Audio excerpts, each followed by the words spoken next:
From the coast to the cold of Spain, from the sun back to the western plain. Name on the ship got washed by the rain, but the bloodline still talking the vein. Grandma hum old tongues in the night, golden eyes, charcoal in the light. Said child, one day when the dust clear bright, you gon' learn why your soul love fight.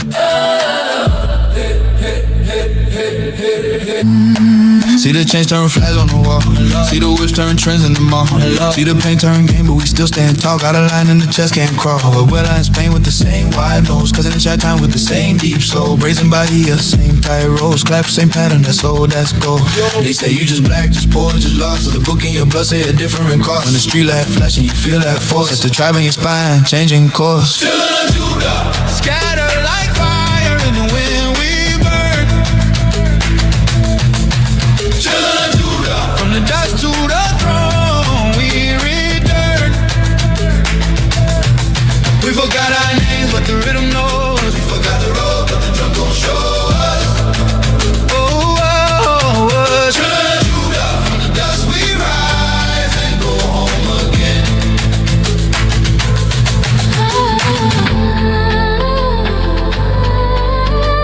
Who told you nothing? Who sold you that lie? Look deep in that mirror, see desert, see crown, see sky. Judah, hey, Judah, hey, Judah, hey. We still here today, from the favela to the township. Same heartbeat, same way. Children of Judah, scattered like fire in the wind, we burn. Children of Judah, from the dust to the throne, we return. We forgot our names, but the rhythm knows us. We forgot the road, but the drum gon' show us. Children of Judah, from the dust we rise and go home again.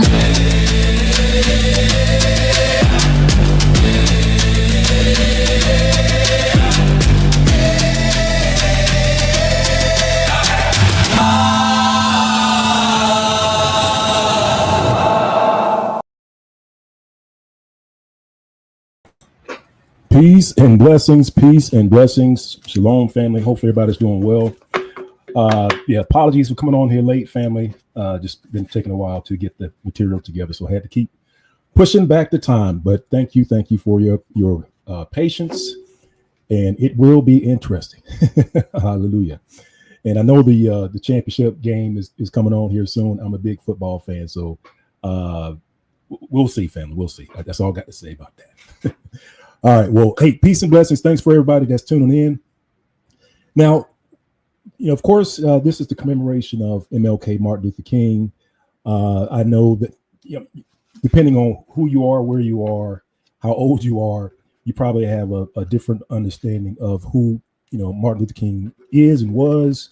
I'm sure, we know about the boulevards that dot the cities all across the country. Believe it or not, I believe there was even a MLK drive, even in the state of Israel, of all places, which is crazy. But this just goes to show you that MLK, he had great impact, great influence in society today.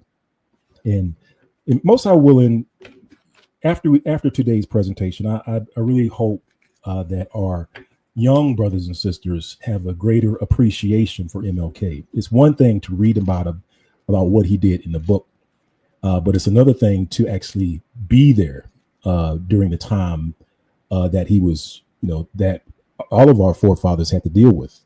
And in fact, let me do this real quick, fam. I just want to kind of take you back through history, because what I did was that I put together a quick timeline. That was one of the things that took me a little bit, but I'm going to share my screen. Just bear with me just for a second here, fam. I'm going to pull it up, see if I can pull up a web browser. If I can pull up the right one. Hang on. And I want to show you, let's do this. Here we go. Do web browser allow. All right, so there you are. You're looking at my web browser. So what I want to do, family, is start you off on a timeline. And this is one of the timelines I have. You can see it here, time graphics. And the name of this timeline, this is a timeline I put together some time ago. It's called Confederate Jewish History. So I'm going to expand this one out. And just to put things into perspective of where we are in history, because sometimes when you look at things in books, it's hard to, to get an idea of where it is placed in history, what occurred, before that, because, this these events don't occur in isolation. So with all that being said, family, check this out. So we know about the transatlantic slave trade, and when the transatlantic slave trade was abolished, we had the Emancipation Proclamation. And of course, unfortunately, we had the emergence of the Ku Klux Klan. Ku Klux Klan had two iterations. The first iteration of it started off immediately after the shackles of the African Americans came off. And of course, I'm using, modern day vernacular to refer to groups and peoples and things like that. So just putting that out there. If you are saying, why are you calling us African Americans? That's why. It's the modern day vernacular. So chains came off. KKK came into being. The U.S. government cracked down on the KKK, freeze their funds, persecuted them, prosecuted them, and they were literally on life support until a Ashkenazi by the name of Judah P. Benjamin sustained them financially. And he sustained them, and they were literally on life support until around 1915. And that is when we have the emergence of the film called Birth of a Nation. And this is one of the things that I've touched on before, just to show you that Birth of a Nation was responsible. And you can actually see this in the Smithsonian and other publications, where it is literally attributed to the re-emergence of the Ku Klux Klan. Because in fact, the founder of the Ku Klux Klan in the 1915, who actually went on top of Stone Mountain with a group of, like-minded racists and restarted the Ku Klux Klan, cited the movie Birth of a Nation for the emergence, or for his inspiration. So this was all in the 1913s, 1915s. And just so that just for the benefit of those of you all who are maybe here for the first time, just know that that did not occur in a vacuum. This occurred on the heels of the founding of the ADL. This is why I am one of the greatest proponents of those who say that the ADL owes the greatest debt to the Black folks, due to the atrocities that they have done against our community, that they try to cover up, that they don't want to share or reveal that they have done. But if you dig enough into their background, you'll find that they were at the root of a lot of massacres against our community, in my opinion. Now, and I say that all to say, you may have heard of Leo Franks, and this was back in 1913. When an Ashkenazi Jew, Leo Franks, he was down here in Atlanta. I'm based out of Atlanta, if you don't know. So down here in Atlanta, Leo Franks, he's the president of B'nai B'rith, and then he owns he's also, I believe, the president of a pencil company here in Atlanta back in 1913. And so what he did was that Leo Frank goes in and he rapes and murders a 13-year-old girl called Mary Fagan. You can see it here on the timeline. And then once that occurs, of course, he gets persecuted and prosecuted. The evidence is overwhelming. He has over 20-something like-minded females that worked at the company as well, testifying against him. But also testifying against him for one of the very first times were two Black men. Now, these two Black men is what the B'nai B'rith tried to focus on, and they tried to say and pin the this murder on these two innocent Black men. And of course, during the trial, they were referring to these Black men as using the N word with the hard R. They would say phrases like, "Oh, these N words have a smell. This is an N word crime. The police know these N words very well." Just all kinds of degrading statements about the race as a whole. And really, it gave an insight into their perspective against our community, or into our community. Well, it happened that this trial that Leo Franks was in, and unfortunately, the penalty for that crime was death by hanging, aka lynching. So the stakes were high. So just keep that in mind. The fact that they were trying to pin this on two Black men meant that they were trying to get two Black men hung, two innocent Black men hung for this crime. So this case goes all the way to the Supreme Court, because they keep appealing it, gets to the Supreme Court, and the Supreme Court's like, nope, he did it. You did the crime, you got to do the time. So it came back down to the Atlanta court, and of course some money changed hands. Leo Franks didn't get the basically the governor of Georgia gave him a pardon and said that, hey, you know what? I'm just going to have you stay in prison for the rest of your life instead of getting hung. Well, as you can imagine, you know, the family of Mary Fagan, the folks that were over in that camp they weren't hearing that. So they grabbed him out of jail and they went and hung him. And so when Leo Frank, so actually, and that was actually in a little bit later on, but in 1913, when Leo Frank was originally convicted of the crime, what happened was that he was convicted in August, and then in that September, the same people that were calling black folks N-word this, N-word that, they then formed the ADL because they were upset that the people believed the words of these black men over the words of white Leo Frank. They were terribly, terribly upset. So they formed the ADL in response to that. And one of the very first things that the ADL did, and you can see here, I've got a couple of screenshots here where, you know, Frank convicted, and of course he asserts his innocence. And you see the ADL founded at this date. And then one of the very first things that the ADL did was that they began getting into the motion picture industry, specifically into censorship. And in 1914, this is when the production of the film, the racist film Birth of a Nation, which is responsible for the revitalization of the Ku Klux Klan, we find the ADL working with Mutual Film Corporation, which created that racist film.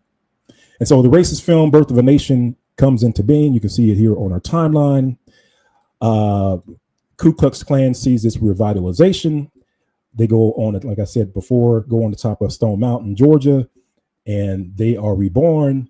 Their membership literally explodes from thousands to millions. And I believe the time span is like in less than 10 years, they just blow up literally overnight, which literally meant, unfortunately, for the so-called African-American community, that meant hell on earth. Because during the 1915s and 1920s, this is when we have Black Wall Street. This is when we have Red Summer, all the massacres that occurred across the nation against our community. Some of them were captured in publications and some of them, family, were not. But the end result was that our communities were decimated because of this, because of the resurgence of the Ku Klux Klan, the resurgence of hate, and it all traced back to Birth of a Nation. And so here on the timeline, what I tried to do, fam, I tried to capture that resurgence of the Ku Klux Klan. You can see the Red Summer, massacre of Negroes across the U.S. Let me just check my audio. All right, there we go. All right, so here we go, family. You can see this occurred over a span of time. And this goes all the way through the 20s, as you can see there on your screen.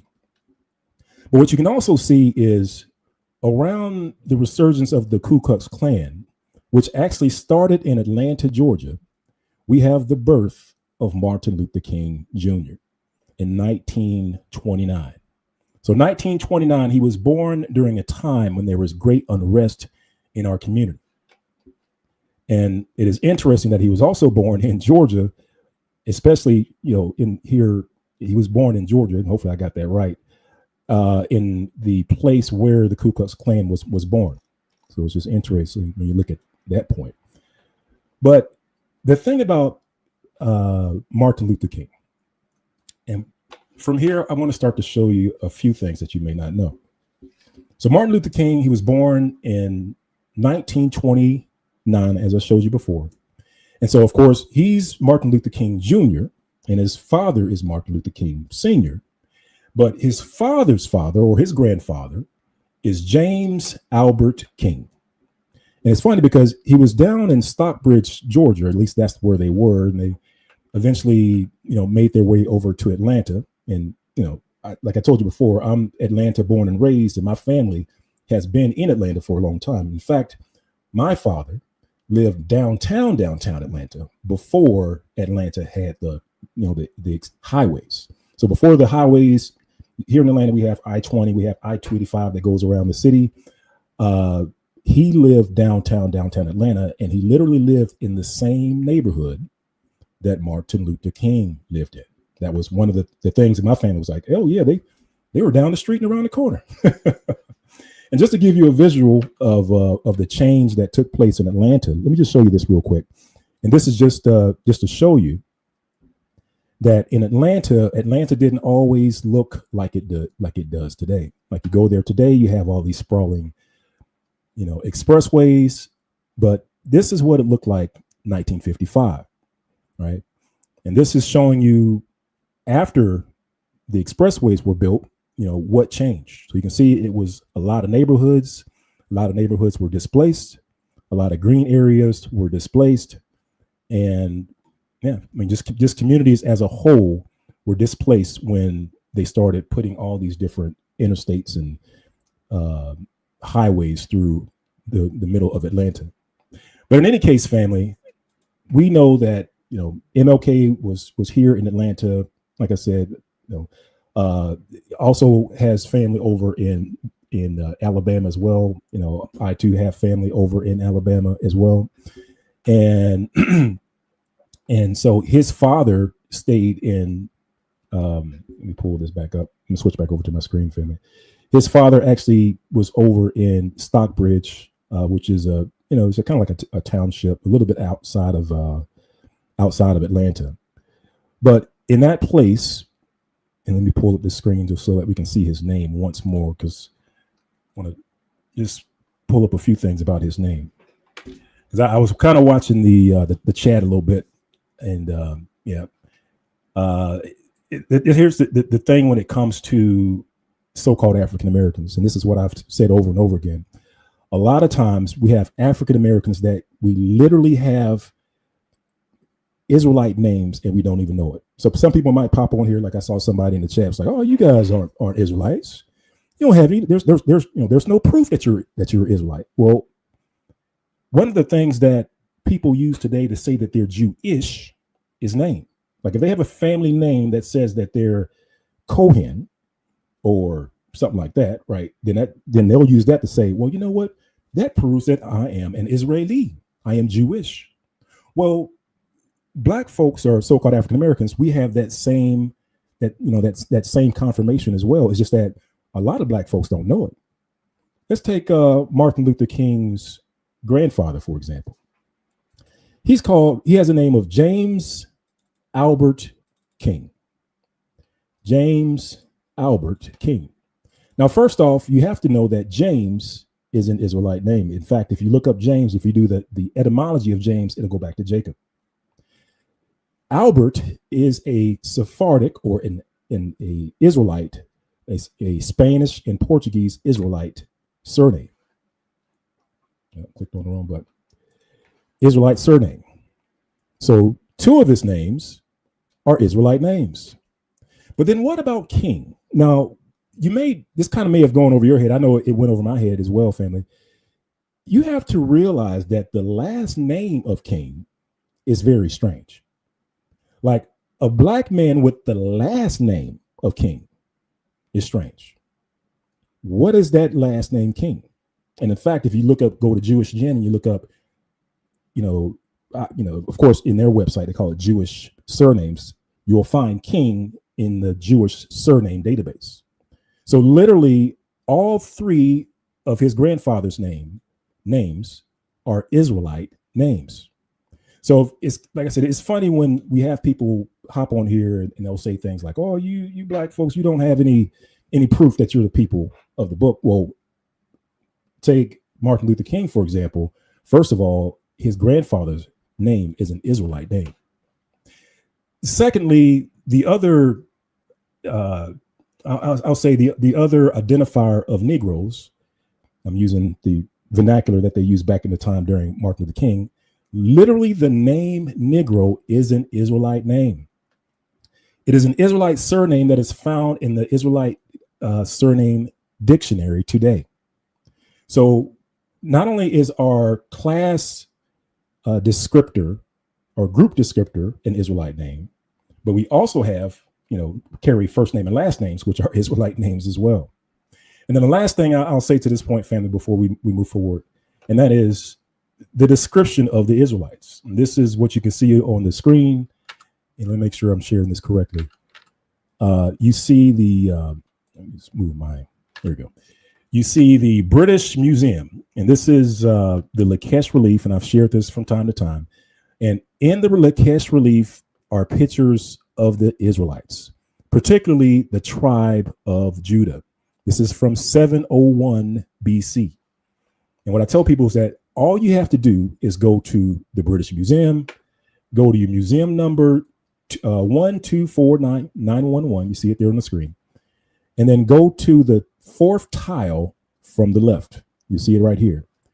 And here you will see genuine Israelites. We know that these are Israelites because you see this little scribble right here. This is cuneiform script. And this is King Sennacherib. And this cuneiform script tells or informs the viewer who these people are. These are the people of Lakesh. Lakesh is a city in the tribe of Judah, tribe of Judah's territory, and therefore these are the people of the tribe of Judah, shown with short, nappy, woolly hair. Now, we know one of the things that we do know about this hairstyle is that this hair texture, this pattern, shows up in archaeology, all over the place. And in fact, when this was created in 701 BC, this hair texture had already been shown in the walls of Egypt hundreds of years before even this one was formed. In other words, this was a pattern that depicted Black folks. So it wasn't as if this was, and this is why I tell people, it's like the fact that they took the time to put these little raised knots. These are called Bantu knots today. And in fact, if you ever watched the movie Black Panther, I'm trying to think of the Black Panther's wife, right? I forgot her name. But in a couple of those episodes, she has these Bantu knots on her head. She literally has the hair texture, the hair pattern of the tribe of Judah on her hair in the movie. So anyway, family, when they created these Bantu knots in this, in this relief, they used over 120 little bitty bumps just to depict a single Israelite. So that shows you the importance and the details that they put into this depiction of Judah.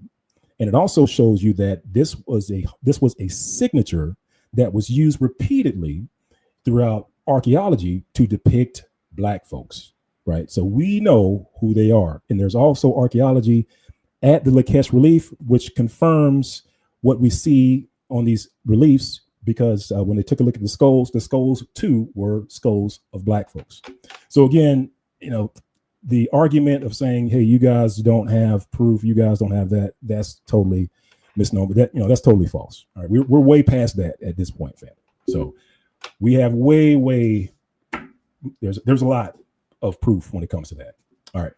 All right. So let's get back to our timeline. Let's keep going. So, all right. So just to recap, so we were in our timeline. We know that to get up to where Martin Luther King was, we had to go through post-slavery. We went through the resurgence of the Ku Klux Klan, of course, Birth of a Nation, the ADL. We saw that relationship, and we saw that once the KKK was resurgent, Martin Luther King came on the scene. He was born. His grandfather was James Albert King, an Israelite name, first, second, and third names, all Israelite names. And then we're going to fast forward. We're going to do a time skip to the 1950s. So 1950s, we have a couple of events that occurred. You might be all right, but Benai, why do you got MK Ultra? Well, I just want to put this on here just so that we know how things are kind of tied together as far as events and things, right? So I do have MK Ultra on here, and let me see. I think I have a short clip about MK Ultra. So let me just play that really quick, and then we can get on to the other events that occurred on the timeline. You can actually see it here. MLK goes to Israel, so we'll talk about that as well. So let's do MK Ultra, and let me pull that up here right now.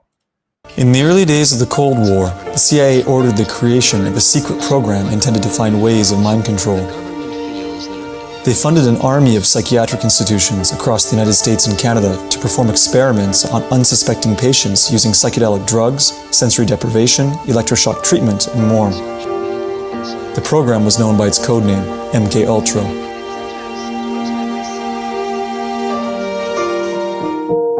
At the end of the Korean War, a number of freed American POWs came home seemingly brainwashed and espousing communist propaganda. All right, so I don't want to play too much of that because there's music playing in the background of that. But basically, I just wanted to show you that. And this is from the BBC, by the way. And also, there was a congressional hearing on it. A lot of things came out about it, about how the CIA were testing people. They were giving people LSD, and also this kind of reminds me of, I don't know if you all are Marvel fans, but if you ever watched this Marvel movie, the Winter Soldier, and he's basically a character who had his mind or brain wiped, right, reprogrammed, and he was reprogrammed to do certain things, and of course once he did it, he didn't realize who he was or what he was doing. But said all that to say that this actually occurred. This was in 1953. So this program kicked off. Actually, there were predecessor programs to the MK Ultra program. It existed via other names, but in 1953, it adopted the name MK Ultra, and they were on the scene and they were operating, doing their stuff. Remember, they were having people do stuff, right? So going back over to our timeline, what we'll see is that 1955, this is when we have Rosa Parks, right? We had Rosa Parks was, you can see it here, December 1st, 1955. This is when she refused to get off the bus. And then following this, Martin Luther King and his coalition, he goes down to where Rosa Parks is, and they have the Montgomery bus boycott. And so they're down there. Martin Luther King is a young star rising. And remember, so he was born in 1929. So in 1955, how old? He was still a young man, very young man. And let me pull this up here. I mean, think about it, family. 26 years old. 26 years old. What were you doing at 26 years old? At 26 years old, Martin Luther King was organizing a bus boycott in Montgomery, Alabama. Think about that, family. During a time where, Alabama was one of the most racist places, arguably, in the U.S. And so he and his coalition goes down there. And that's why I say, family, when you look to see what these young men did early on in their lives and the impact that they have on our society today, you have to give them credit, family. I think just to kind of when you relegate this just to a couple of pages or a couple of paragraphs in the book, you're not doing Martin Luther King justice. Granted, I saw that the comments too in the chat. Granted, a lot of us, some of our families are still asleep as to who they are, what they are. That's fine. We don't really, eventually everybody will know, right? So that not a big deal, right? But either way, whether you're an Israelite, whether you're a Christian, whether you're a Muslim, when you look back at the contributions that these leaders like Martin Luther King and even Abernathy and Jesse Jackson as well, you have to tip your hat to them. So let me show you, family, that even like these civil rights leaders, they were able to kind of set aside their differences and actually come together. And this is one of the things where I believe that eventually this will happen here in the States. I know so-called African Americans, we have our different factions, our different beliefs, but there's one thing about persecution and prosecution. When that is unleashed across the board, no matter who you are, what you believe, then we as a people tend to come together. So of course, right now we have our liberties, we have our freedoms. We're not really being pressed on all sides just yet, but wait, that's probably could be right around the corner. But I just want to show you this real short clip about our leaders coming together and discussing the problems of their time. And I certainly want to thank you for taking time out of a terribly busy schedule to talk with us this evening. I know that the entire country, and certainly the President of the United States and some congressmen, would like to know about the plans for a march on Washington. Mr. Wilkins, would you like to tell us what are the plans as of this date? The plan is for a huge march to the Lincoln Memorial and a meeting there. On the way, what was described as a brief demonstration at the White House. But we hope to have this an outpouring of expression on the part of the people who wish Congress and the nation to know how they feel, how very deeply they feel about civil rights legislation. I think it's fair to say, wouldn't you say, Martin, that this is no attempt to blackjack anybody? We want to show how we feel. Exactly. We are not going to Washington to intimidate any congressman or any senator. It will give a large number of people an opportunity to articulate their longings and aspirations for freedom, their desire to see meaningful, forthright civil rights legislation in this session of Congress. And of course, we also intend to arouse the conscience of the nation over the economic plight of the Negro 100 years after emancipation. And I think it can have a great impact. I think it will dramatize the issue. It will have educational value in that it will allow many people to see and understand the continued indignities and injustices which Negroes confront all over the nation. All over the country. So you got to ask yourself, family, what would have happened if they didn't even try? Like, what would have happened? What do you think would have happened if they didn't have those sit-ins in those restaurants where it said whites only? What would have happened if they had, didn't have the Montgomery bus boycott or the March on Washington, on all these different marches, right? And that's a thing where, you have some people will say, well, it's going to come regardless, whether we try or not. But you can't argue with the fact that the Most High was with these people, with our forefathers, as they were fighting for their rights, as they were fighting for their freedoms, because in the end, they ended up getting victory. Like take the Montgomery boycott, for example. They had the bus sit-in. They even had the court case that went all the way up to the Supreme Court. And guess what? They won. And it said segregation on public systems like the buses was unconstitutional. So they had to fight to get that victory. If they didn't fight, they wouldn't have got the victory. So that's my point, fam, is that you can either relegate yourself to just sit still and do nothing, or you can fight back. Of course, like in the political system, of course, during this time, there was this whole argument, versus, Martin's line of thinking, which was, the nonviolence and stuff like that. But we'll get to that in a little bit. All right. So back to our timeline. So here we are, 1950, and you see Rosa Parks, right? I believe it was 1955, Rosa Parks and Martin Luther King, Reverend Martin Luther King, was a rising star, right? He's 26 years old, and here they are impacting, going to the Supreme Court, getting these major court wins. But then also, family, unfortunately, what happened was that a little bit later on, he was in, let's see, where was he? But he was doing a book signing. And then this lady by the name of Azola Curry walked up to, Martin was sitting down at the table. He was doing his book signing. He had his book release. And then she walks up and she says, "Are you Martin Luther King?" And he says, "Yes." And he still had his head down as he was signing. And then she reached into her pocket and she took out a letter opener and stabbed him in the chest. Now, this was an assassination attempt against him. And of course, she gets arrested. Martin Luther King survives this. I believe this was in 1950. Let's see, do I have the hit my screen here? Yeah, 1957, 1958.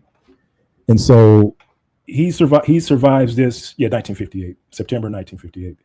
So he survives this. And, he's out of the hospital in, a couple of weeks. And one of the things that he wants to do is, you know what? He says, I want to go to the Holy Land. I want to go to the Holy Land of Israel. And that is exactly what he does. Then I'm going to read to you a couple of things here. I want to show you some of these articles where they captured this in a couple of different places.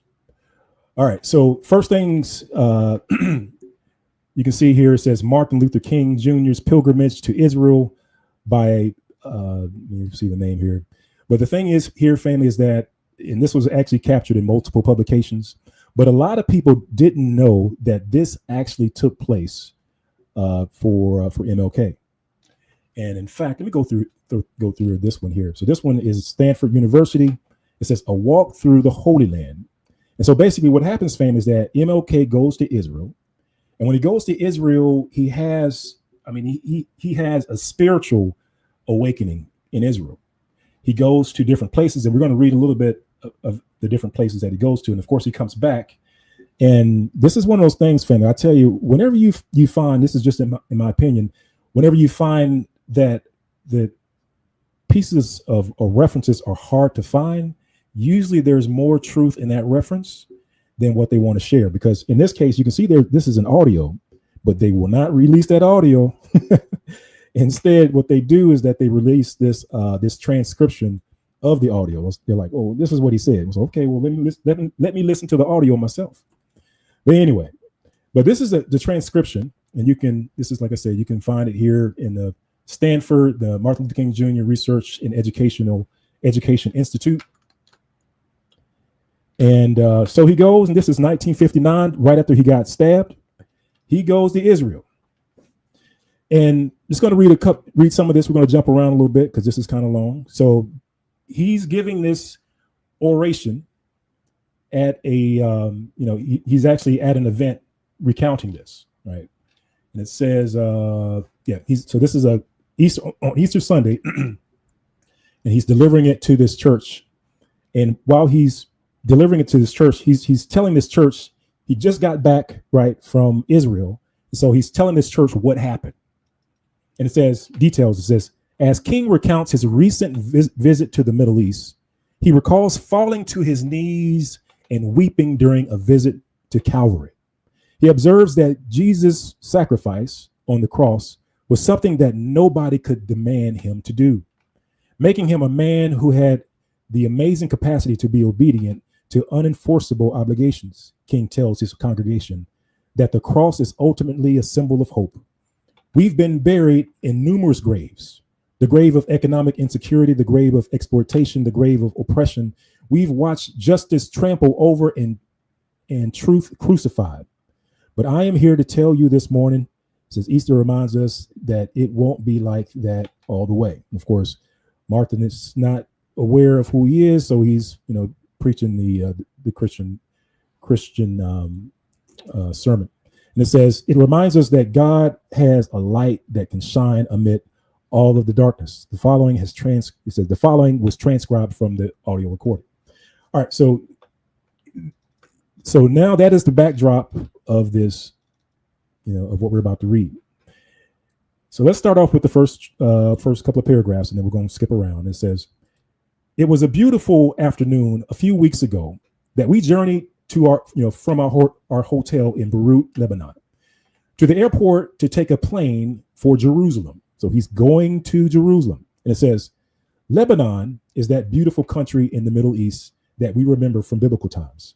For occasionally we read about cedars of Lebanon, and Beirut is that beautiful city that sits elevated on a hill overlooking the mighty Mediterranean Sea.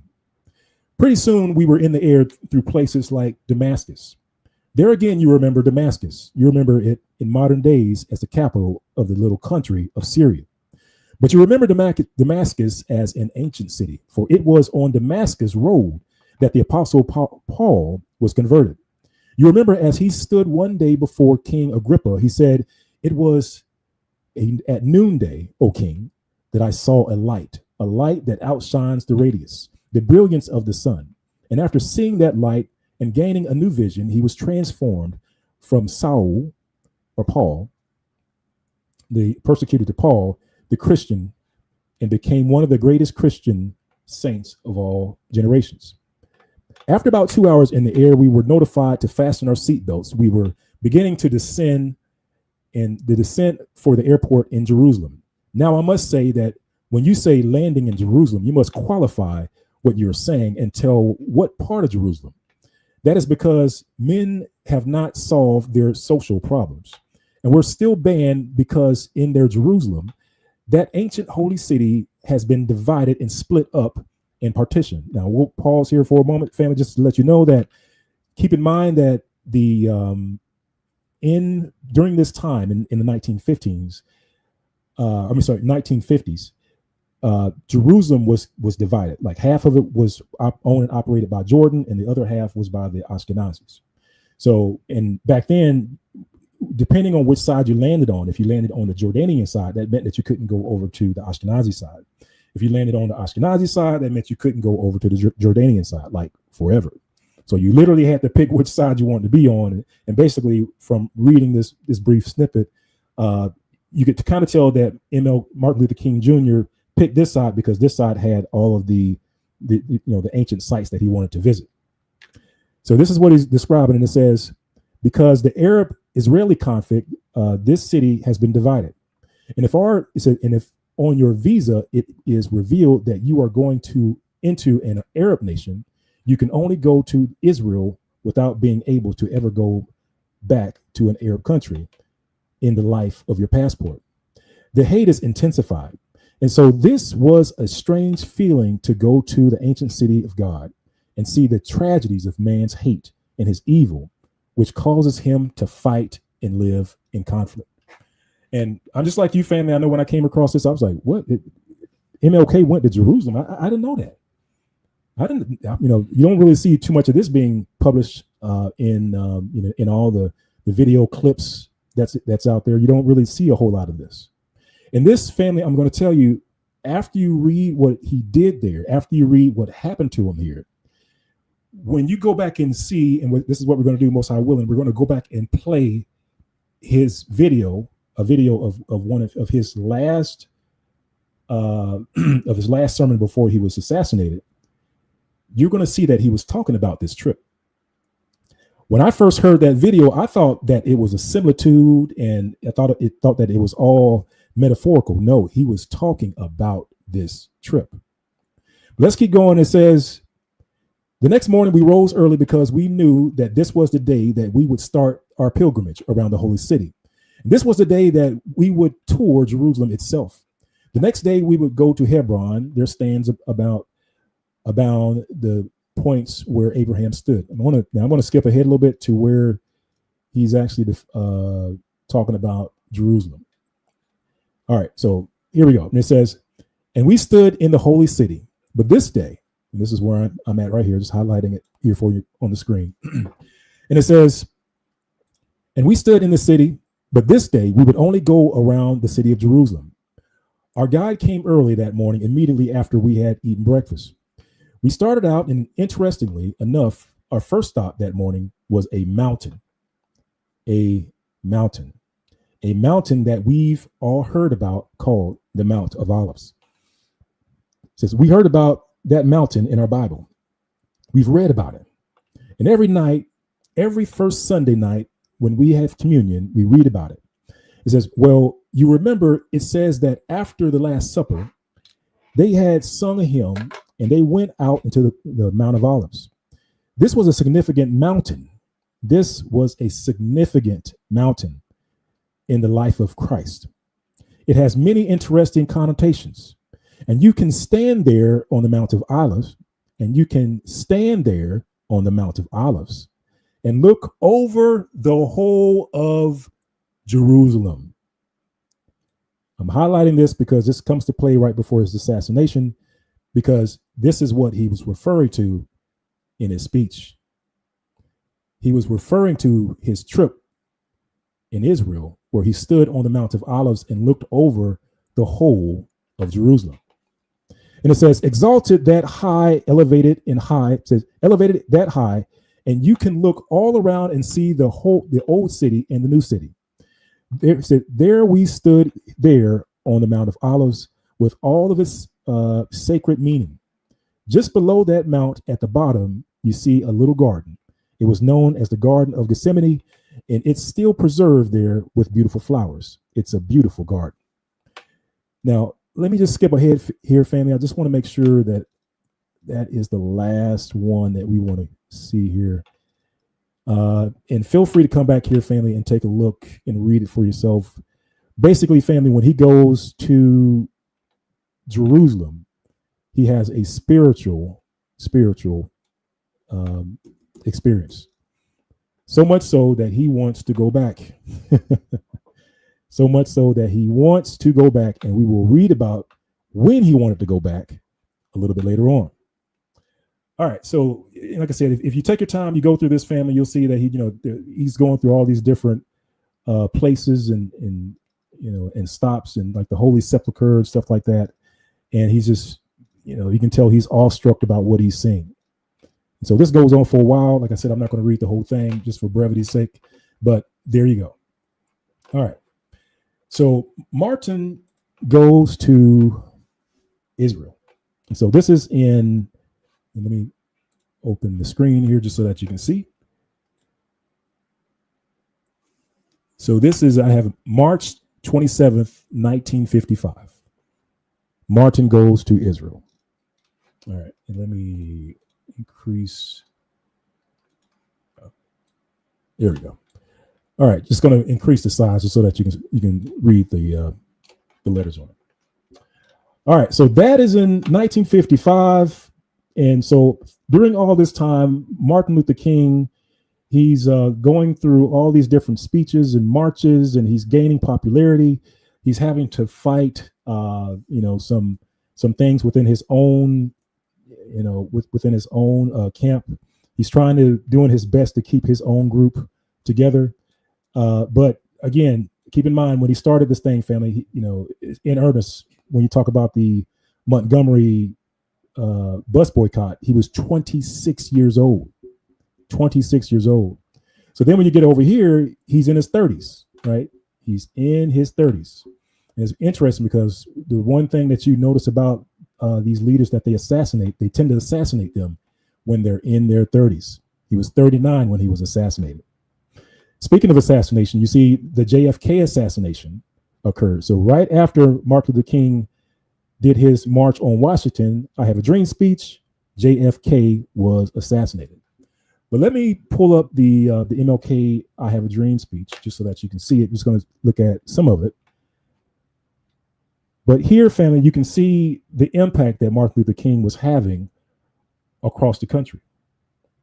And let's see, what did I do with that speech here? Hang on, bear with me just for a second. Let's see here. Here we go.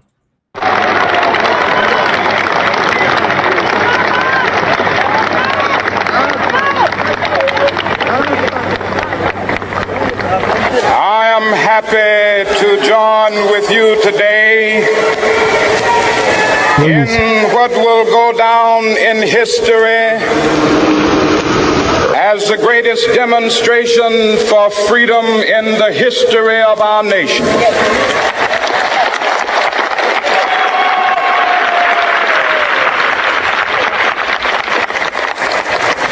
Five score years ago,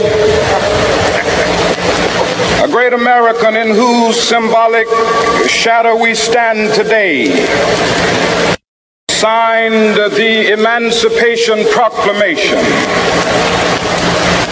This momentous decree came as a great beacon light of hope to millions of Negro slaves who had been seared in the flames of withering injustice. It came as a joyous daybreak to end the long night of their captivity. But 100 years later, the Negro still is not free. 100 years later,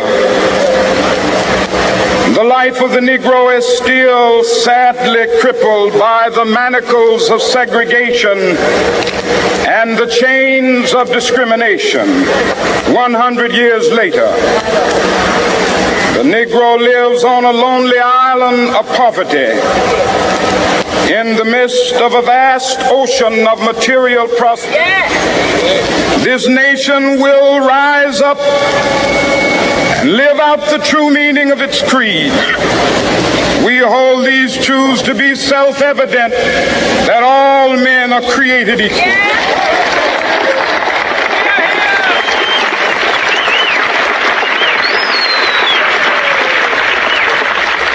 I have a dream that one day on the red hills of Georgia, the sons of former slaves and the sons of former slave owners will be able to sit down together at the table of brotherhood. I have a dream that one day, even the state of Mississippi, a state sweltering with the heat of injustice, sweltering with the heat of oppression, will be transformed into an oasis of freedom and justice. I have a dream that my 4 little children will one day live in a nation where they will not be judged by the color of their skin, but by the content of their character. I have a dream today.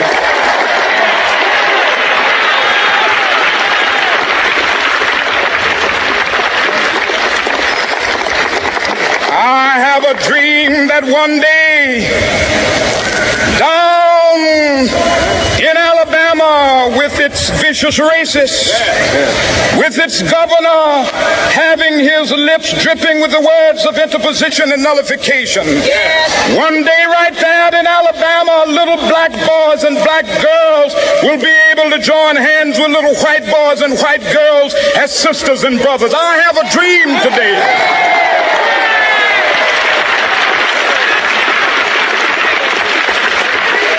I have a dream that one day every valley shall be exalted, and every hill and mountain shall be made low. The rough places will be made plain, and the crooked places will be made straight. And the glory of the Lord shall be revealed, and all flesh shall see it together. This is our hope. This is the faith that I go back to the South with.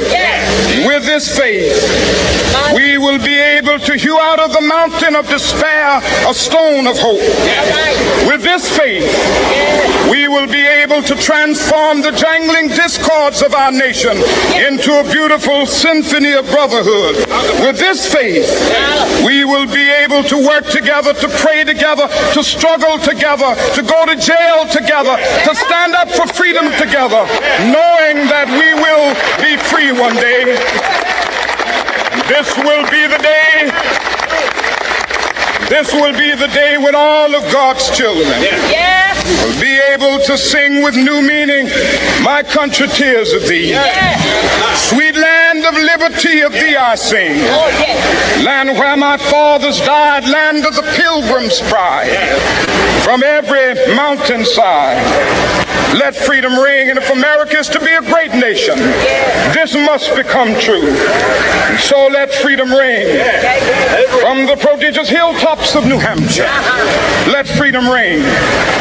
From the mighty mountains of New York, let freedom ring. From the heightening Alleghenies of Pennsylvania, let freedom ring. From the snow-capped Rockies of Colorado, let freedom ring. And when this happens, when we allow freedom ring, when we let it ring from every village and every hamlet, from every state and every city, we will be able to speed up that day when all of God's children, black men and white men, Jews and Gentiles, Protestants and Catholics, will be able to join hands and sing in the words of the old Negro spiritual, free at last, free at last, thank God Almighty, we are free at last. So very powerful, powerful speech. As you can see, their family, thousands upon thousands of people that marched on that marched on Washington. So that was a very successful march that took place there. And you can see that, especially from a leader perspective, that even though Martin Luther King was preaching nonviolence, that he was becoming a threat. First of all, he was becoming a threat because he was unifying and galvanizing the Black community. He was organizing the Black community, and him and his group and his coalition, they were doing it effectively, so effective that they were winning. They had wins underneath their belts when they showed up and they showed out and they had those marches and those sit-ins. They had their victories, family. I'm telling you. And so here, in this March on Washington, this was in, let me pull up the timeline just so that you can see the timeline, because the timeline is going to become important here, family, when when we get into the latter part of his life. So let me pull this up here. Hang on one second, family.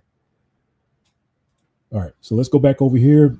Let's go back over to our timeline and just want to see where we are in the timeline.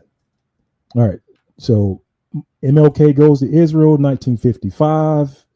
We also have Rosa Parks here, right? 1955. I actually forgot to put that in there. But right around here, Rosa Park, Montgomery bus boycott. Then MLK goes to Israel, has this spiritual experience. He goes to the top of the Mount of Olives, and he goes to Jerusalem, of course, and he's seeing all the sights. He is very impacted by what he sees. Then he has the March on Washington, the large March on Washington, and the iconic, the famous "I Have a Dream" speech. Then this is when things start happening. The JFK assassination occurs. Lyndon B. Johnson comes into power because, of course, JFK, he was no friend to the Israeli. And in fact, it was speculated that after he got unalived, that the state of Israel had something to do with it. And also, of course, today, when they look at the JFK files, the FBI is implicated in his assassination. And this becomes, what you'll see, family, is that there is a pattern to, what's about to take place in this spectrum of history. So JFK gets assassinated. And let me make sure my audio is good. All right. Yep, looks good. All right. JFK is assassinated. Lyndon B. Johnson comes into power. And so he takes over the presidency and he commits to sending troops to Vietnam. Martin Luther King doesn't like the war, so he comes out against the Vietnam War. This caused a big argument between him, a large issue, between him and Lyndon B. Johnson, and even within his own group. Within Martin Luther King's own organization, he started to have dissenters. Mainly the dissenters that were in his organization consisted of, some of his, brothers and sisters. And it also included those of the Ashkenazi community, because within his camp, he had members of the Ashkenazi community in his organization. And when Martin Luther King started saying things like, well, he started calling, Vietnam a genocide, and started saying similar things to, it's interesting because I start to see parallels between Martin Luther King and Charlie Kirk, because Charlie Kirk did a similar thing with Iran, going to Trump and saying, hey, you don't start a war with Iran. And it caused this schism between Charlie Kirk and Trump. Well, Martin Luther King was the first one to do it. And so when he did it in a very public way, it started a schism not only between him and the president at the time, but it also caused a schism between him and his own organization. And in fact, people within his organization, like the Ashkenaz, like Dr. Spock was one of the ones that didn't like him going against the war. And I forgot the name of the other Ashkenazis that was in his camp. But basically, they didn't like it. And so he started getting pushed back within his camp, but he held to his morals. Martin Luther King pushed on. He was not going to, he wasn't going to fold. And actually, you can hear Martin Luther King talk about some of the pushback that he had within his organization. Let me pull this up here. Let's play this. Moderates in the white community feeling that the moderates would understand and that we would have great allies in our struggle from the so-called moderates. But in recent years, I've come to see that these are often the people who stand in the way of progress because they are committed only in a lukewarm manner. And every time you move to try to solve the problem, they will respond by saying, you're moving too fast, you ought to cool off, you should put on brakes. And they end up more devoted to order than to justice, and are more devoted to maintaining a sort of negative peace, which is merely the absence of tension, than gaining a positive peace, which is the presence of justice. And they can always say to you that you should wait for a more convenient season. And I've come to see that these are the people that often stand in the way because they get close enough to you to at least discuss your plans, and they become friendly enough to talk with you. You at least have dialogue with them, but they want to stand in the way of every move forward. Yep. So basically what he's saying, family, is that he had the enemy within. So he had an enemy within his camp that tried to stop him within. He was like, they're friendly enough, they're part of your organization, but they always try to stand in the way. And that's why I say be careful who your friends are that you let into your organizations. But Martin, he's just, he's just telling you that that's the problem that he was running into. And I saw that, and you can see, so in 1967, and I see here, but it says he openly spoke against Vietnam. Well, in 1967, Martin Luther King did something else phenomenal, and that is, not only is he speaking out against the war, but remember that trip that he took to Israel? Well, in fact, what he wants to do now is he wants to go back to Israel. But not only does Martin Luther King want to go back to Israel, now he wants to take a group, a bunch of folks with him, right? He's calling it a pilgrimage. And depending on what publication you read, some will say 3,000 people. Some, I saw one that said 5,000 people or so. And actually, let's read that publication real quick, family. But the thing is, family, and this is, again, like I said, one of those things where this is left off of his history. This is left off of his autobiography, right? Is that Martin Luther King started to have an affinity with Israel right before his death.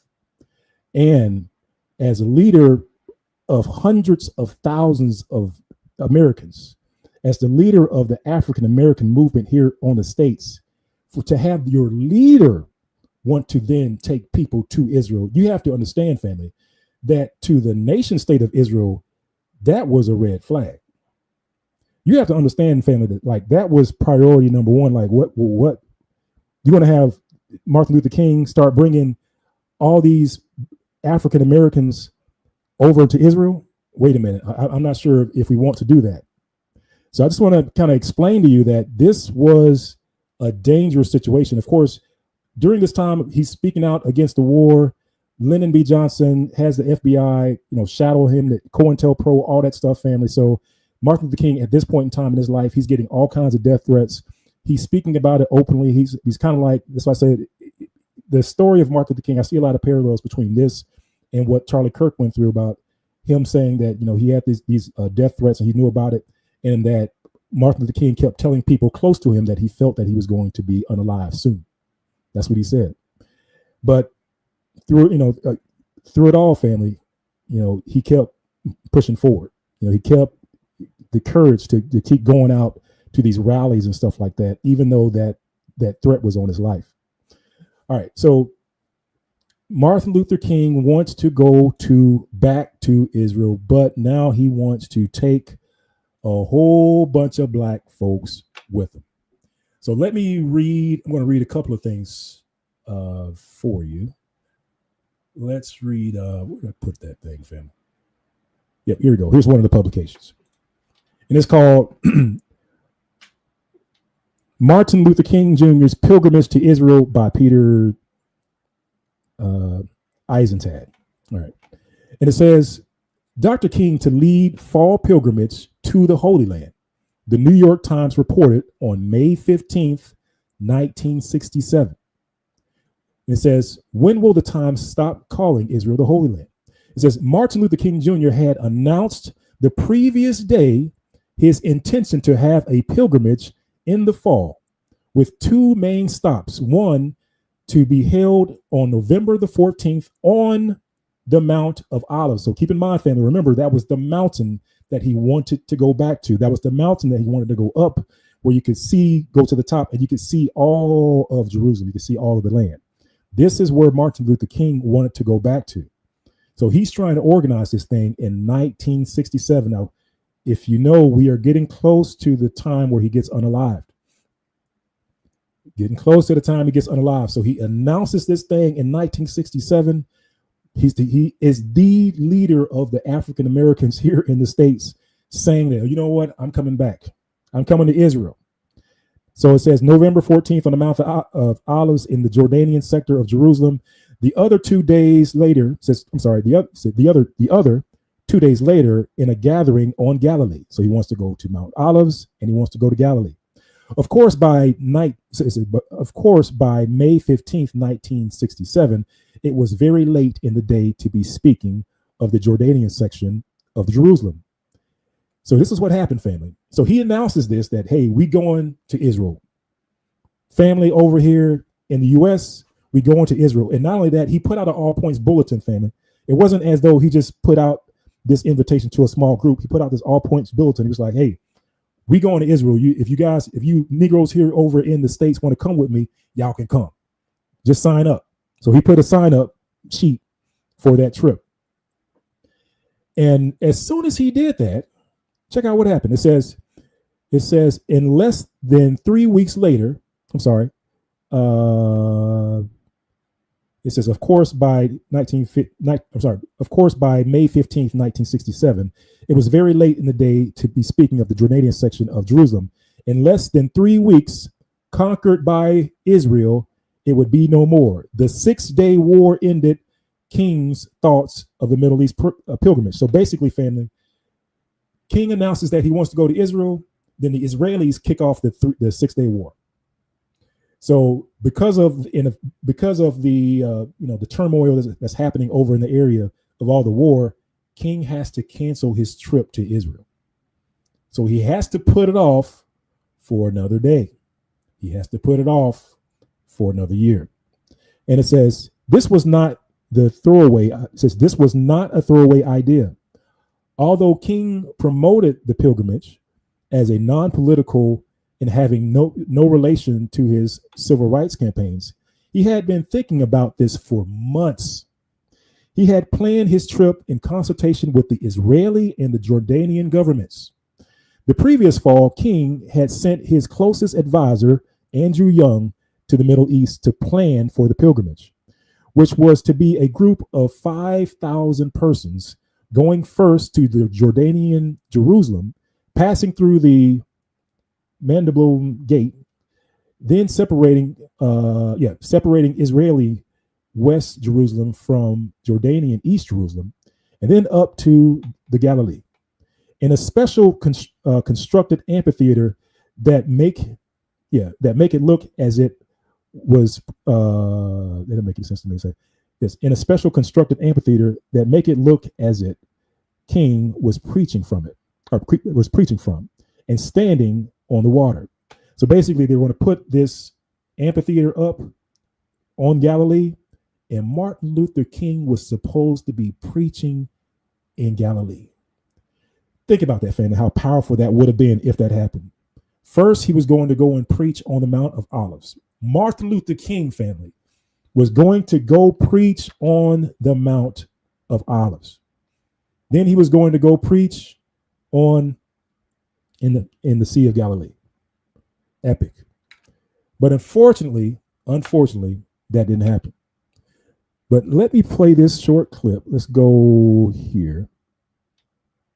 Let's go here. Where did I put that? Hang on, family. Here we go. Wife visited Israel in 1959, and he had hoped to return in 1968 with thousands of his people. His plan was to bring about 3,000 African Americans, and he had 600 that signed up right away.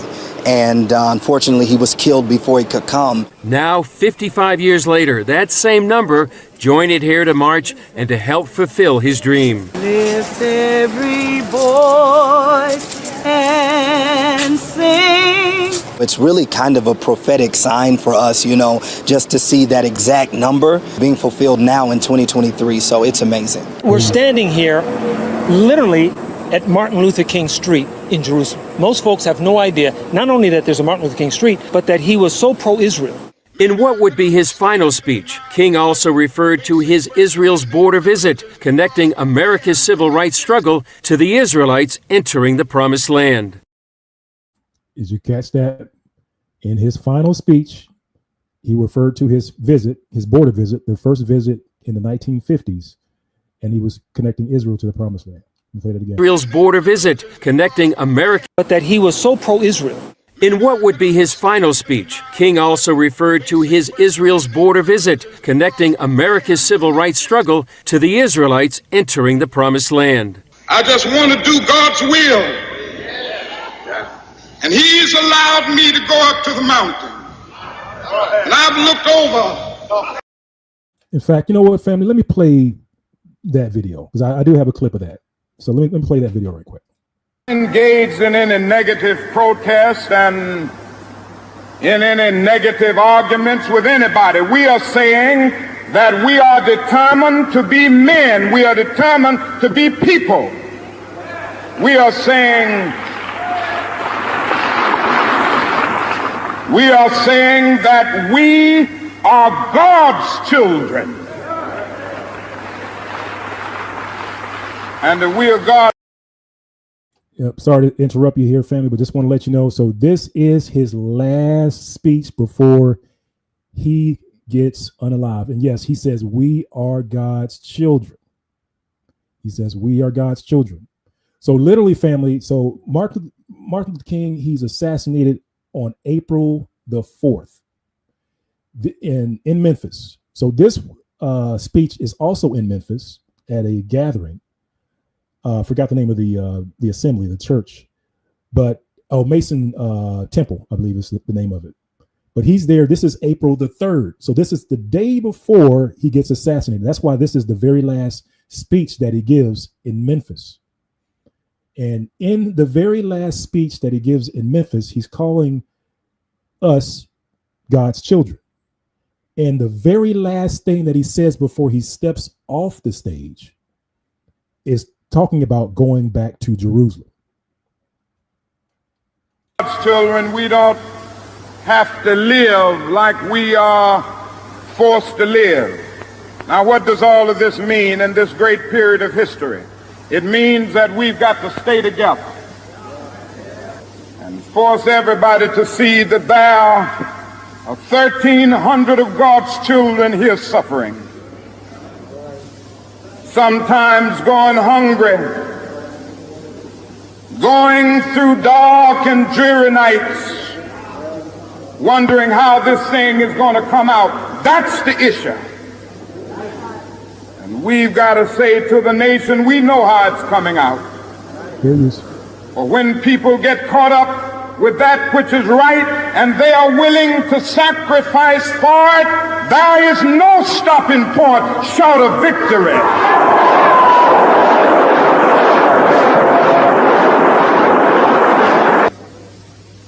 We don't need any bricks and bottles. We don't need any Molotov cocktails.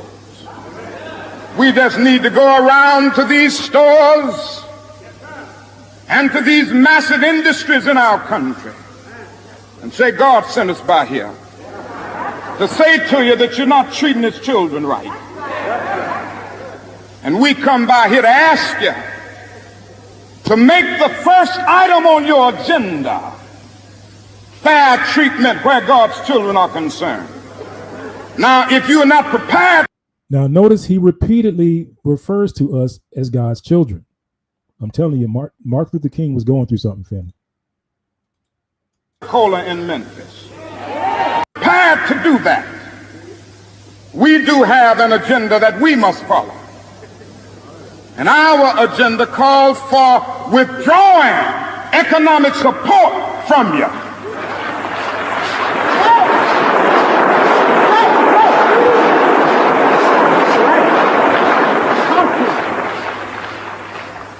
So as a result of this, we're asking you tonight to go out and tell your neighbors not to buy Coca-Cola in Memphis.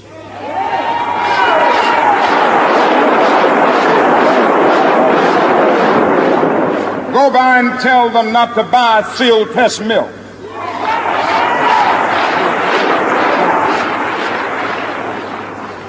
Tell them not to buy, what is the other bread? Wonder Bread. And what is the other bread come to Jesse? Tell them not to buy Hart's bread.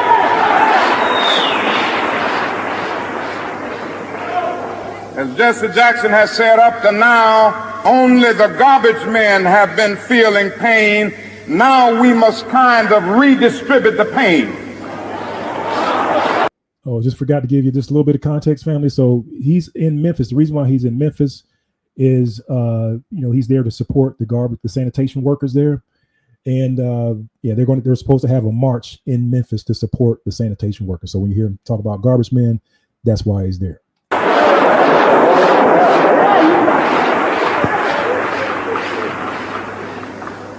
We are choosing these companies because they have been fair in their hiring policies. And we are choosing them because they can begin the process of saying they are going to support the needs and the rights of these men who are on strike. And then they can move on downtown and tell Mayor Loeb to do what is right.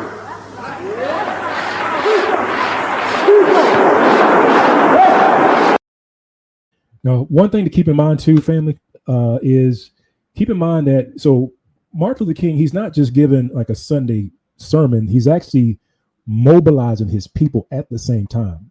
He's telling them what to buy, what not to buy. Remember when Target had that DEI issue, Target said that they weren't going to look to diversify their staff. Excuse me. And we as Black folks here stopped going to Target. And of course, when they Target started to see the economic impact of that, then of course Target wanted to change course. Well, here, family, during this time, you had a preacher, you had a leader in the community directing whole communities, for boycotts. And this is when, like I was telling you earlier, family, that we as a people, this is the reason why this worked, the reason why they were so effective was that we were working together, family. We set aside our differences and we're able to pull this off. And we can still do that today. Now, not only that, we've got to strengthen Black institutions. I call upon you to take your money out of the banks downtown and deposit your money in Tri-State Bank.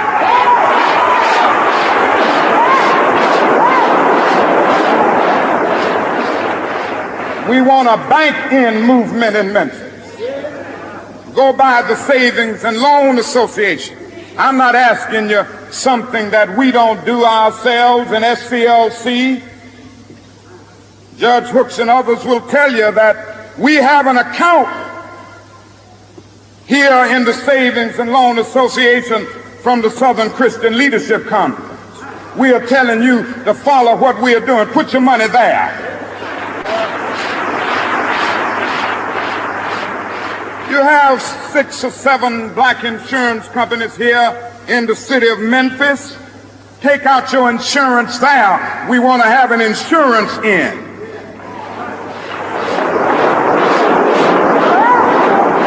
Now, these are some practical things that we can do. We begin the process of building a greater economic base. And at the same time, we are putting pressure where it really hurts. And I ask you to follow through here. Now let me say, as I move to my conclusion, that we've got to give ourselves to this struggle until the end. Nothing would be more tragic than to stop at this point in Memphis. We've got to see it through.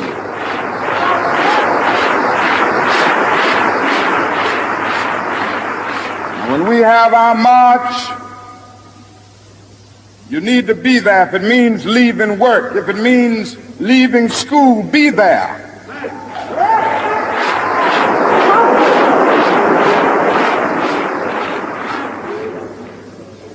Be concerned about your brother. You may not be on track, but either we go up together or we go down together.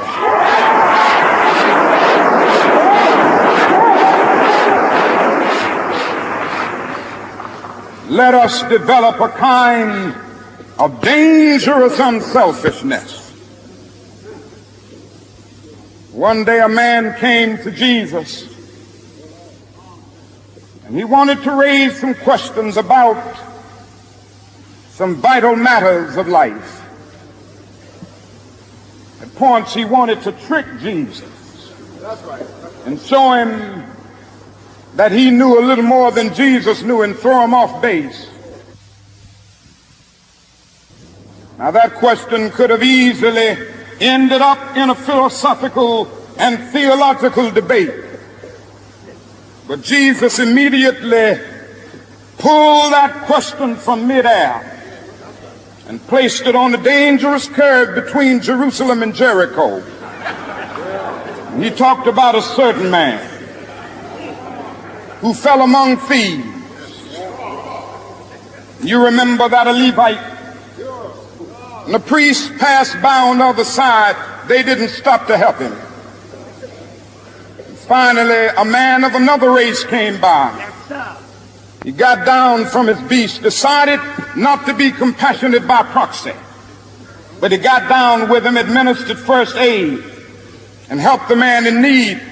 Jesus ended up saying this was the good man, this was the great man, because he had the capacity to project the eye into the thou and to be concerned about his brother.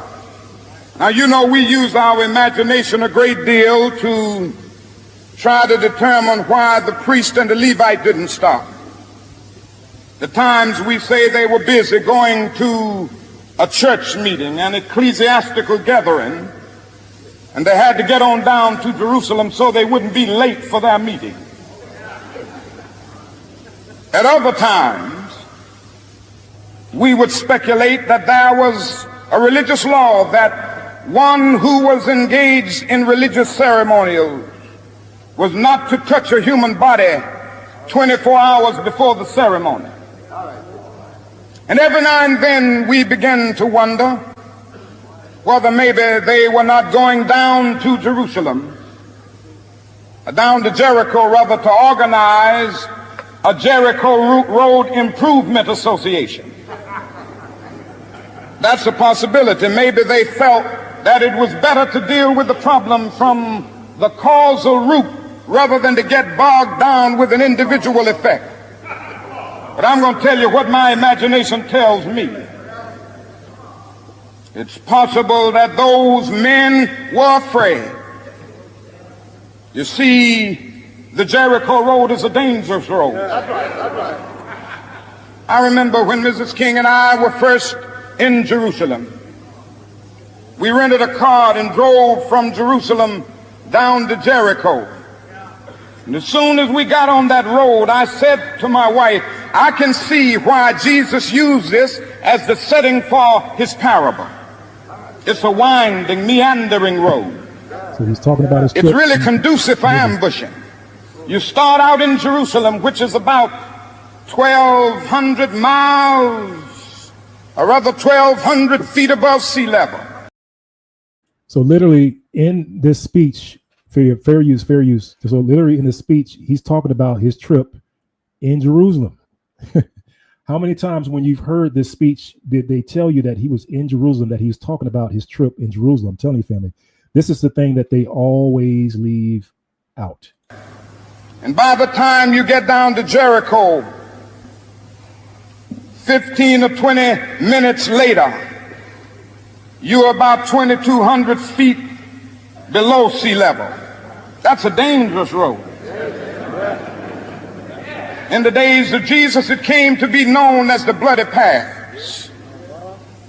You know, it's possible that the priest and the Levite looked over that man on the ground and wondered if the robbers were still around. Or it's possible that they felt that the man on the ground was merely faking.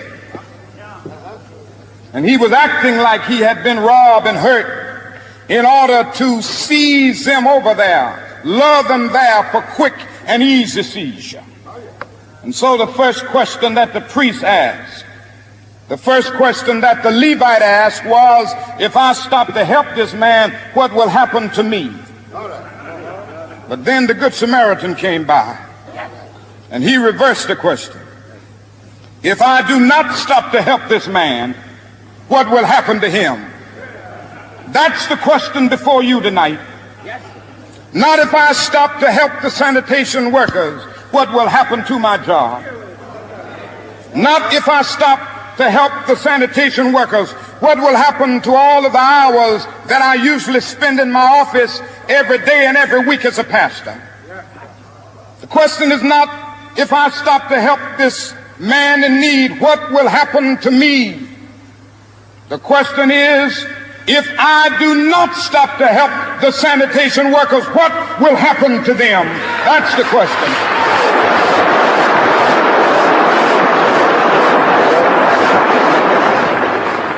Let us rise up tonight with a greater readiness. Let us stand with a greater determination. And let us move on in these powerful days, these days of challenge, to make America what it ought to be. We have an opportunity to make America a better nation. And I want to thank God once more for allowing me to be here with you. You know, several years ago I was in New York City autographing the first book that I had written. And while sitting there autographing books, a demented black woman came up. The only question I heard from her was, "Are you Martin Luther King?" And I was looking down writing, and I said, "Yes." The next minute I felt something beating on my chest. Before I knew it, I had been stabbed by this demented woman. I was rushed to Harlem Hospital. It was a dark Saturday afternoon. That blade had gone through, and the x-rays revealed that the tip of the blade was on the edge of my aorta, the main artery. And once that's punctured, you're drowned in your own blood. That's the end of you. It came out in the New York Times the next morning that if I had merely sneezed, I would have died. Well, about 4 days later, they allowed me, after the operation, after my chest had been opened and the blade had been taken out, to move around in the wheelchair in the hospital. They allowed me to read some of the mail that came in, and from all over the states and the world, kind letters came in. I read a few, but one of them I will never forget. I had received one from the president and the vice president. I've forgotten what those telegrams said. I'd received a visit and a letter from the governor of New York, but I've forgotten what that letter said. But there was another letter that came from a little girl, a young girl, who was a student at the White Plains High School. And I looked at that letter, and I'll never forget it. It said simply, "Dear Dr. King, I am a 9th grade student at the White Plains High School." She said, "While it should not matter, I would like to mention that I'm a white girl. I read in the paper of your misfortune and of your suffering. And I read that if you had sneezed, you would have died. And I'm simply writing you to say that I'm so happy that you didn't sneeze. And I want to say tonight,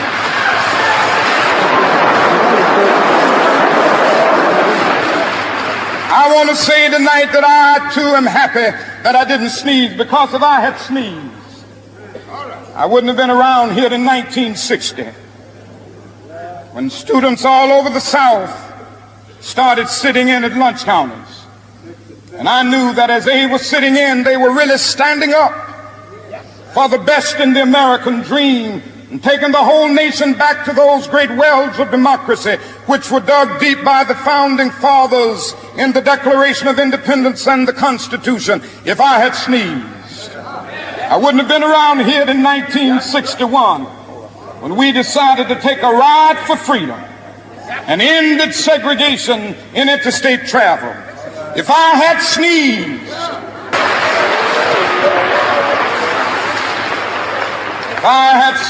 I wouldn't have been here in 1963. The black people of Birmingham, Alabama, aroused the conscience of this nation and brought into being the Civil Rights Bill. If I had sneezed, I wouldn't have had a chance later that year in August to try to tell America about a dream that I had had. If I had sneezed, I wouldn't have been down in Selma, Alabama to see the great movement there. If I had sneezed, I wouldn't have been in Memphis to see a community rally around those brothers and sisters who are suffering. I'm so happy that I didn't sneeze. And they were telling me, now it doesn't matter now. It really doesn't matter what happens now. I left Atlanta this morning, and as we got started on the plane, there were 6 of us. The pilot said over the public address system, "We're sorry for the delay, but we have Dr. Martin Luther King on the plane, and to be sure that all of the bags were checked, and to be sure that nothing would be wrong on the plane, we had to check out everything carefully, and we've had the plane protected and guarded all night." And then I got into Memphis, and some began to say the threats, talk about the threats that were out, what would happen to me from some of our sick white brothers. Well, I don't know what will happen now. We've got some difficult days ahead. But it really doesn't matter with me now, because I've been to the mountaintop.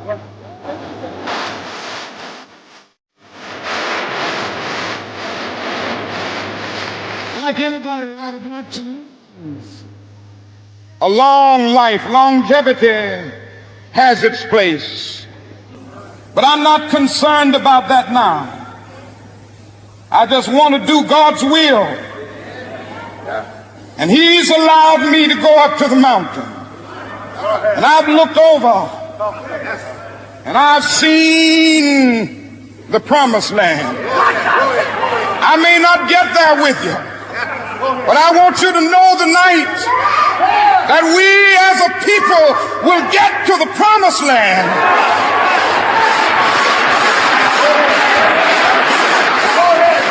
So I'm happy tonight. I'm not worried about anything. I'm not fearing any man. Mine eyes have seen the glory of the coming of the Lord.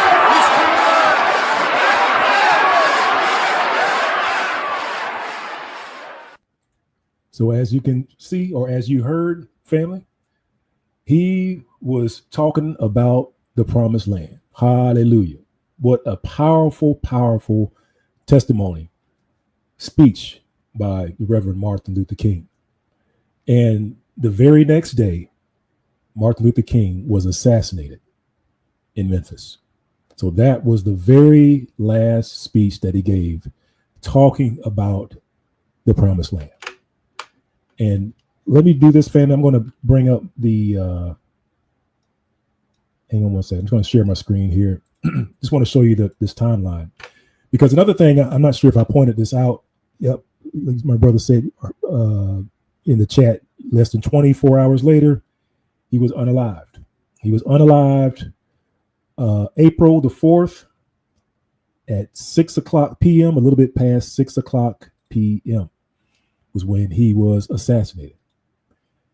And let me pull this up real quick, family, just to show you that on our timeline, here's the thing to keep in mind. So you heard about, this is the Martin Luther King had been to the mountaintop. So this is that speech that was given. And you can see he was assassinated in Memphis. I mean, these timelines are so close, you can probably hardly see the difference, but he gave that speech and then he was assassinated.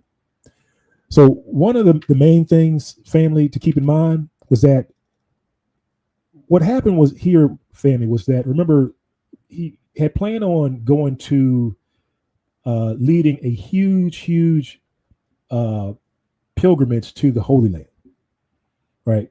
He wanted to lead, he pretty much left it open as far as like how many people could come with him. They figured about 3,000 to 5,000 people would come with him. Immediately after he sent out that invitation, 600 people immediately signed up to go with him to Israel, to the land of Israel. And then he had to reschedule because of the 6-day war. Well, then what did he reschedule to? Well, he ended up rescheduling to November of that year. So he was unalived or assassinated in 1968. He moved the date of his major trip, his major pilgrimage to Israel in November of that year. So literally 5 months later, if he wasn't assassinated, he would have been in Israel preaching. He was scheduled to be preaching on the Mount of Olives. He was scheduled to be preaching in the Sea of Galilee. And that's why he's saying, in my opinion, about the mountaintop. And it's interesting that he's saying that he may not get there, right? But, of course, he quantifies that by saying that, he's getting all these different threats or whatnot in Memphis. But he's scheduled to be in Israel that same year, just 5 months later. Like I said, family, that's one of the things that people don't put out there, that they hide when it comes to Martin Luther King. Now, what I want to show you, family, so of course, the assassination happens. You probably heard of James Earl Ray. And I'm just going to switch my screen here for a moment. So you probably heard of James Earl Ray. And so he was the one that, they put they laid the blame of the assassination of Martin Luther King to. And here again, family, is when you start to see the similarities with, him and Charlie Kirk and stuff. One is, did you know that Martin Luther King, they said he was shot with a 30-06, which was the same thing that they said that Charlie Kirk was shot with. When Martin Luther King was unalived, they said that, of course, that there was a one person, a private investigator that continued to, do the investigation after they, the FBI said, hey, this guy had a 30-06, and just like Charlie Kirk assassination, they said that the guy had a 30-06 a rifle, and that his fingerprints was on it, and that he took the rifle and they dumped it in the bushes, and they found it, and that was the guy that did it. Same thing with Martin Luther King. Martin Luther King, they found this rifle in the bushes, and it had fingerprints on it, just like Tyler Robertson. And they said, "Oh, but that's the guy. There you go. Case closed." Right? Same thing, fam. I'm telling you, same exact playbook. But this is the thing. I think what happened with Martin Luther King was something that they didn't expect. And the same thing with Charlie Kirk with Candace Owens. And that is, there was somebody that continued to, investigate. Someone that didn't accept the narrative that the FBI was putting forward as to what happened to Martin Luther King. Because remember, he had plenty of enemies. He spoke out against, the Vietnam War, so he had enemies on that front. Lyndon B. Johnson was against him. Lyndon B. Johnson had sent the FBI against Martin Luther King. They were doing the COINTELPRO. They were wiretapping him. They were in a disinformation campaign against him. All kinds of things with the FBI against Martin Luther King. That sort of stuff came out in the investigation. But so he had all these enemies, and his enemies were all over the place. And like I told you, family, it was when he had planned that trip to Israel, I'm telling you, family, was when things, in my opinion, started going from bad to worse for him. And in fact, in I believe it was 1999, the Kings, what they did was that they ended up doing a civil case where they were able to bring out this information that this private investigator had collected, and they were able to present it to the court. And they had people under oath testify to what they saw. And when the people testified to what they saw, what they testified to was, it wasn't James Earl Ray, that it was the FBI, and it was some other people, they said that was tied to the mob. But I'm just going to read just a little bit of this for you today before we hop off, because I just want to show you that. I just want to show you that when the truth came out, what they found was that this was I guess you can call it a conspiracy, but this was a planned event, his assassination. And same thing with Charlie Kirk. Charlie Kirk had problems with the state of Israel. They tried to say that, oh no, Charlie Kirk, he was a friend of Israel, and they say the same thing with Martin Luther King. You also heard people say things like, oh, the Ashkenazi, they walked with Martin Luther King. That's true enough. What they don't tell you is that closer to the end, Martin had a problem. They had, they butted heads over the Vietnam War. Martin didn't want the war. The Ashkenazis within his camp wanted the war, so they didn't want him speaking out against it. So they were constantly butting heads on that. So just like Charlie Kirk had some issues, Martin had issues.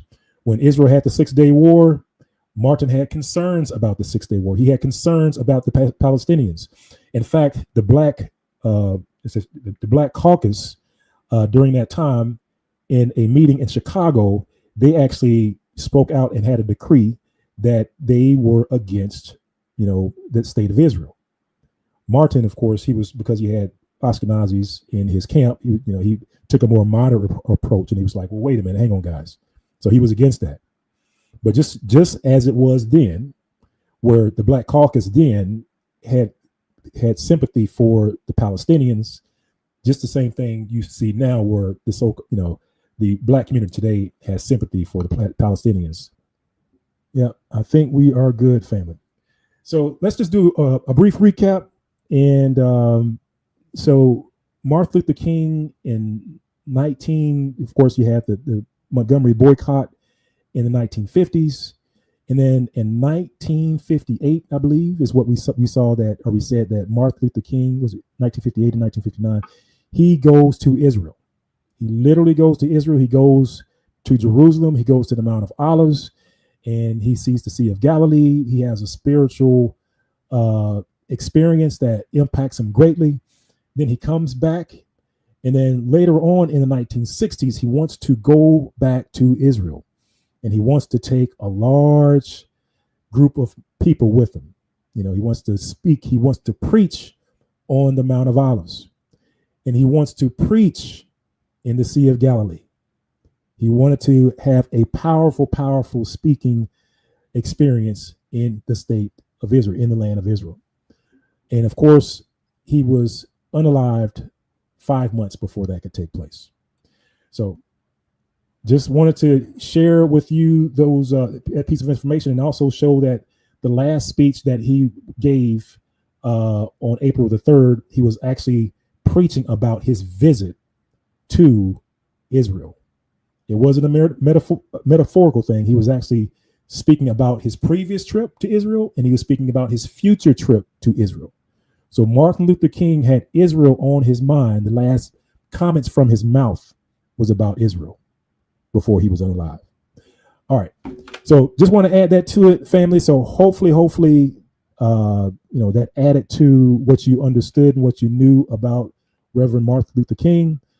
Just know that, although he was not fully aware of who he was, at least based off of the information that I came across, however, he was growing, he was learning, and he was therefore dangerous to, the people, both in Israel and abroad. So with that being said, family, I'll get you off of here. Looks like we're over 2 hours. I tried to keep it under 2 hours, but we are over 2 hours. So let's go ahead and end it here.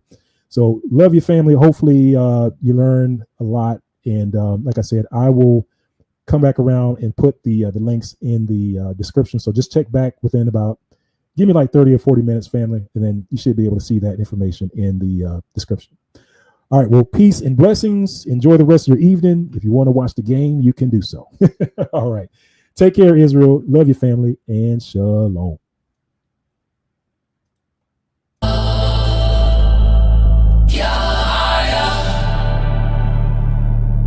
Children of Judah, rise up.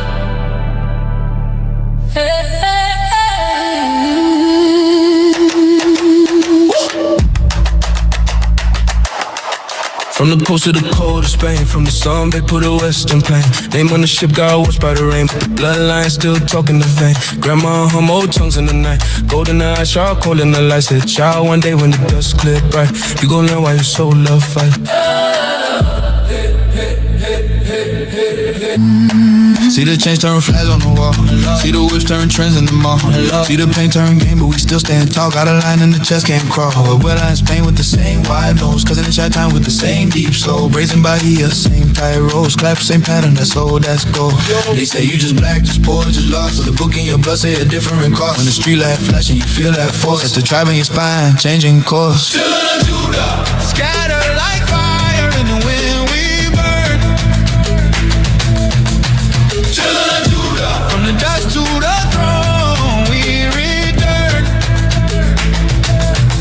We forgot our names, but the rhythm knows. We forgot the road, but the drum gon' show us. Children of Judah, from the dust we rise and go home again.